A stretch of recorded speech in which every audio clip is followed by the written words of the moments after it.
Hi guys, welcome back to another preview for the title decider. Husam's gonna kill me for that one. And we've got the legend himself, the Don Husam. Bro, the link is in the title. Go show him some love. Because if we beat him, man, he's been showing chest. He's been showing chest, man. And you guys can go and troll him on his stream. Sam, salam, bro. How you doing? I'm good. I'm very good. Alhamdulillah. Thank you for having me here as well. Big up to Pleasure. everyone watching this. Make sure you guys are liking and subscribing as well to Forest Fan TV. That's the most important thing. So, give Wolfie a subscription, please. You get me? And listen, I was good until I saw the Nunez news, but I don't want to speak about it now because we're here to preview the game. You get me? So, big up, you guys. I can see you agitated, man. For those of you who don't know, Liverpool rejected a 70 million bid for Nunez, man. Nunez. To our Arab boys as well, man. Like, جو وراكم الفلوس and no, no, خلاص. But yeah, let's get into it, man. So, let's start with the obvious question, yeah. Is this a title decider? I don't know, to be honest with you. Bro, talk straight with me, man. Don't like show my channel the respect. I want Husam here, man. No, I'm here. Don't worry. I'm the same person everywhere anyway. Like I don't change characters based on the channel I'm on. Don't worry. When it comes to Nottingham Forest, listen, you're having a great run, but the honest answer sometimes is not every time you can say yes and no. Sometimes the answer can be I don't know, and I think that's where I'm at. And you might say, "Oh, you're sitting on the fence. You don't have a clear answer." No. Fair enough. You can say that. I don't mind it. But the truth of the matter is, I actually genuinely do not know because it depends on your on the next run you're about to go in. You get me? That's the thing that we have to acknowledge in this in this conversation. Like I don't think anyone can say it is 100% yes, 100% no. If you go on, obviously after this game, because you're not going to win it. If you go on after this game to win and go on a good run, then of course you can win the league. We've seen it before with Leicester. But at the same time, because we have both watched the Premier League for a long time, we've watched it longer than maybe some of the younger generation guys that are watching this video right now have watched it.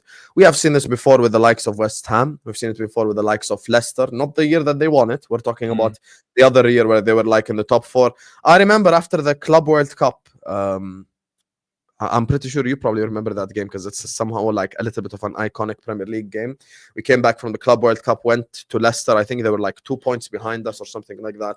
We won 4-0 and we went on to win the league that season. So for me, it could go either way. You could be in a title race, yes, because maybe the teams in the title race themselves aren't as consistent as previous title races. But at the same time, the title race, you can't afford any inconsistency. That's why you see me lose my mind every time even we draw again. Because to win a title, like to be title contenders, to be involved in the title conversation, the most important thing is consistency. We're talking about winning 6, 7, 8, 9, 10, 11 games in a row. We're talking about like you just have to win and win and win and win and win. And to be fair, you have done that. Like the way that you slapped up Wolves was impressive. You've had a couple of good games. And I think we have to give massive shout out to your manager because he's the one that's turned this around. What's the name of the guy with the drunk eyes again? I'm forgetting his name. Nuno. No, the guy with the drunk eyes. Cooper. Steve Cooper. No, not even that. What's his name? The guy that first coached you in the Premier League. Yeah, Steve Cooper. Yeah, Cooper. Yeah. Steve Cooper. Yeah, Steve Cooper. Yeah. Steve Cooper. Since the Steve Cooper days, a lot have changed, now with Nottingham Forest. So, look, it's gonna be interesting to talk about title race. But we need more data. We need more evidence. That's just the reality. I can't give you a yes or no answer now. But is it a title decider? No. A title decider will probably be Liverpool versus Arsenal right now. That would be a title decider. But what I'm saying as well, let me spin the question a little for you. If you beat us, I think that puts you in a commanding position. One that if you blow it from there, for me, it's a bottle job. 100%, because you'll put yourself, what's the gap now? 6, you go 9 clear of us, depending on what Arsenal do. You got that game in hand. You could argue it's 12 points.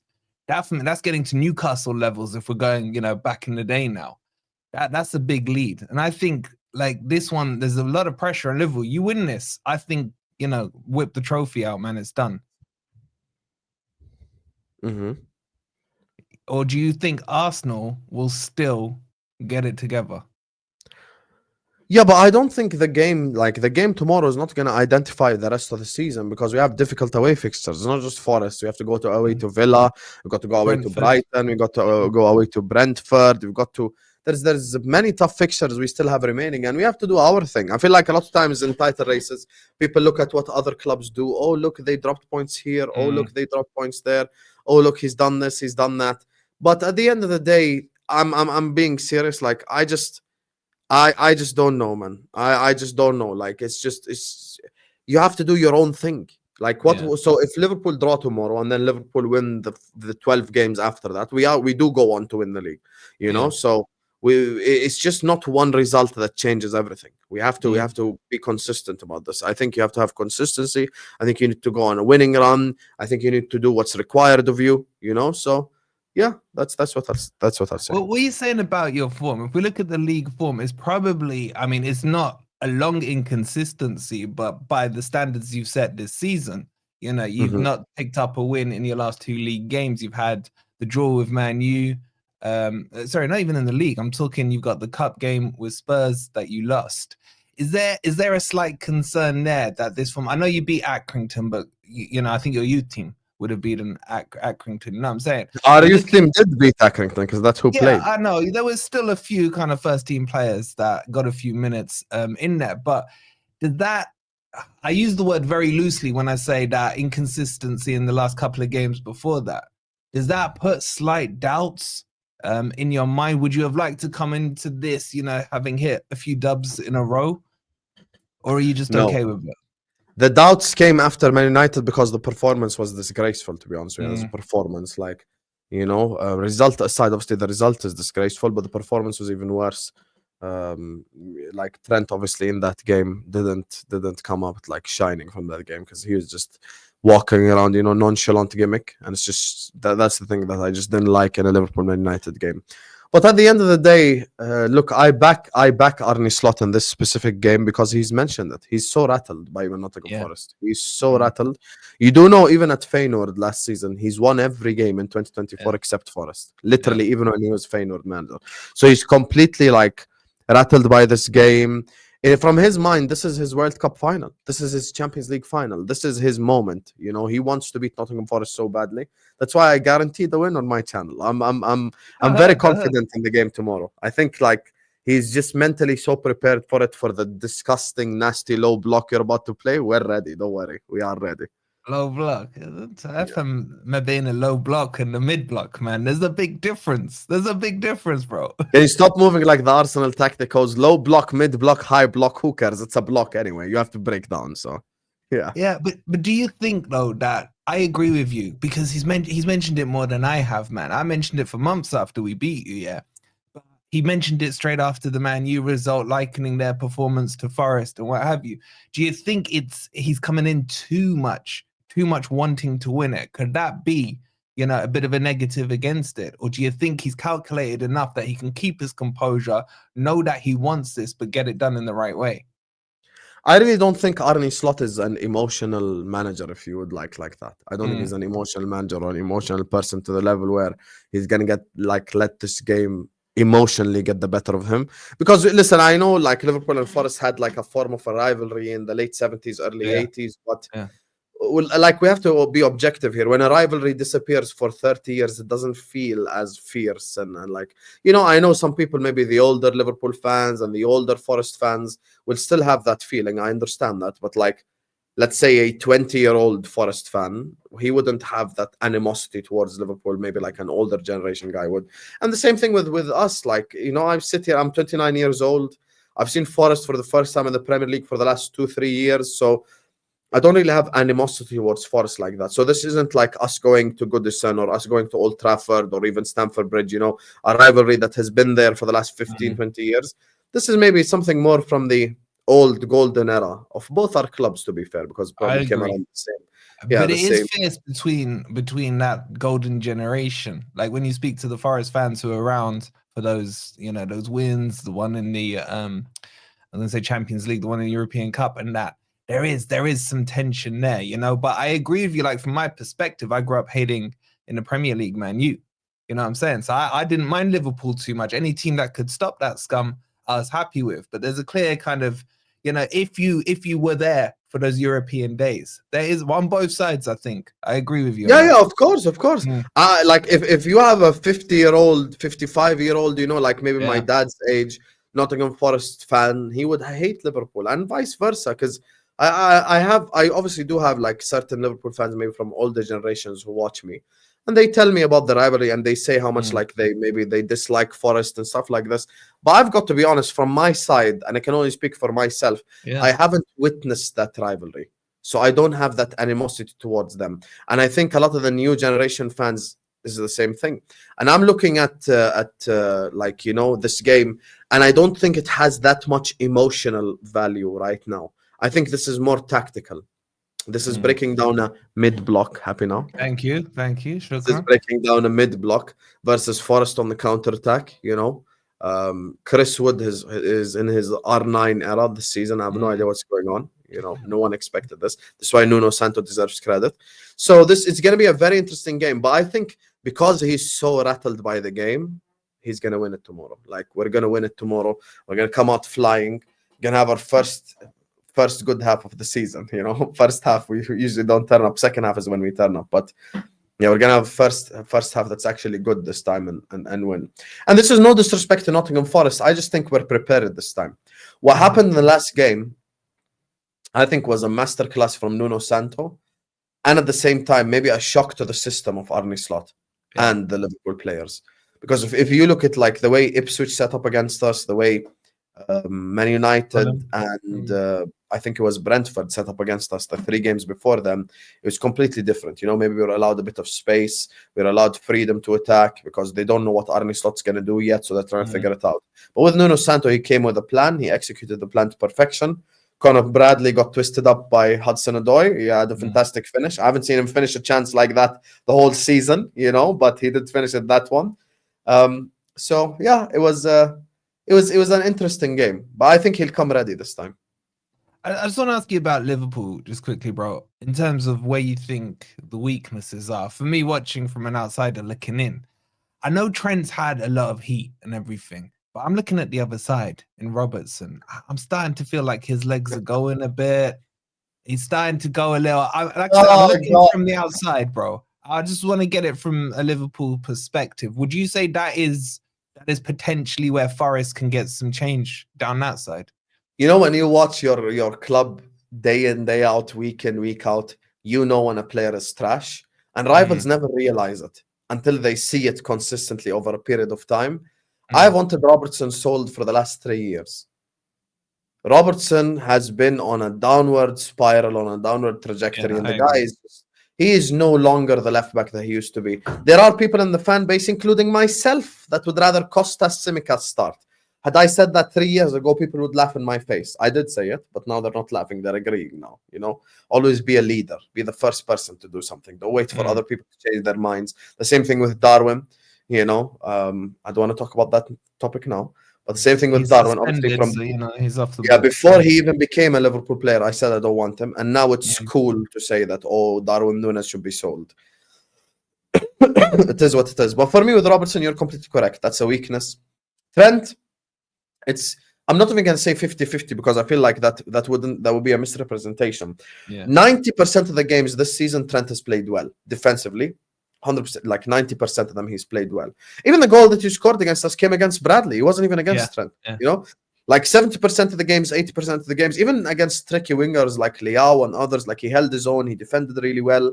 But obviously that game against United has put the seeds of doubt in the minds of many.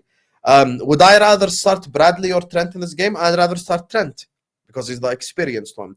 But when it comes down Robertson's side, that's definitely a weakness. He made mistakes against Fulham. He's made mistakes multiple times this season.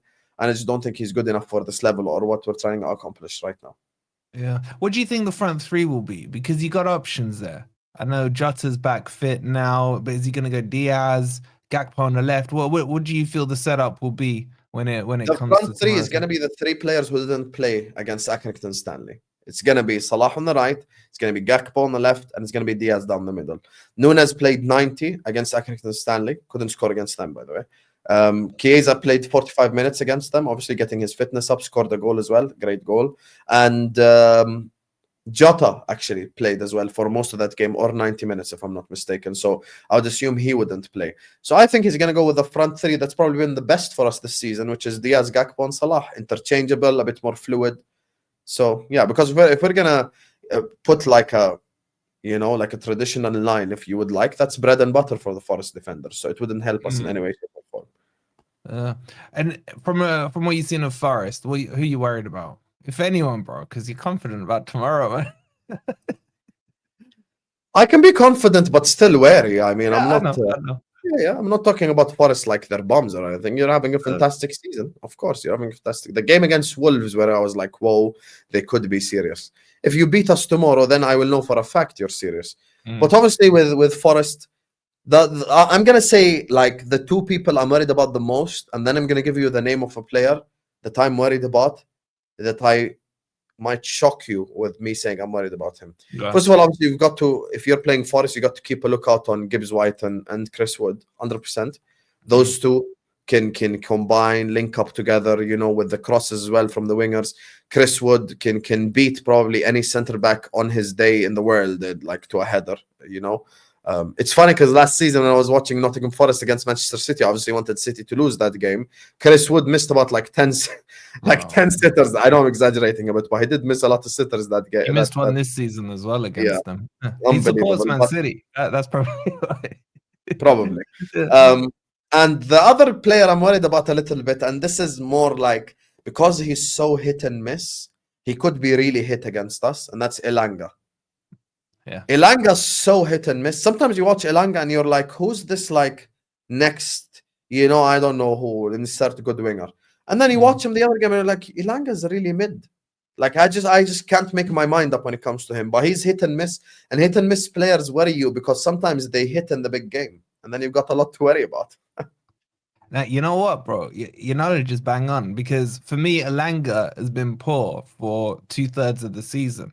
And it wasn't until the Villa game we had a couple of weeks ago, he came on as a sub, he looked rejuvenated, and he started taking on the fullbacks. He was cutting in too much, chopping back. You know, you got the pace, use it, man. Get to that byline, get the ball in. And he's done that. And I think you're right to identify that, because I'm thinking from our perspective, that's the key battle. Him against Robertson, if they both start. He will get in behind him once or twice. You know, there'll be the odd chance. And if he can, maybe Forest can create something from there.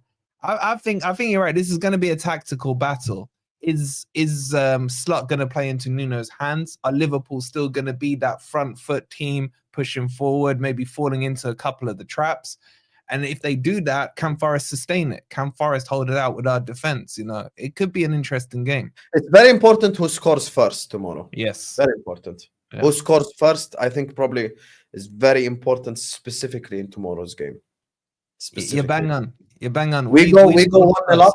I think your chances of getting something are reduced significantly because you have to now attack. Open and up, now we're the one counter-attacking.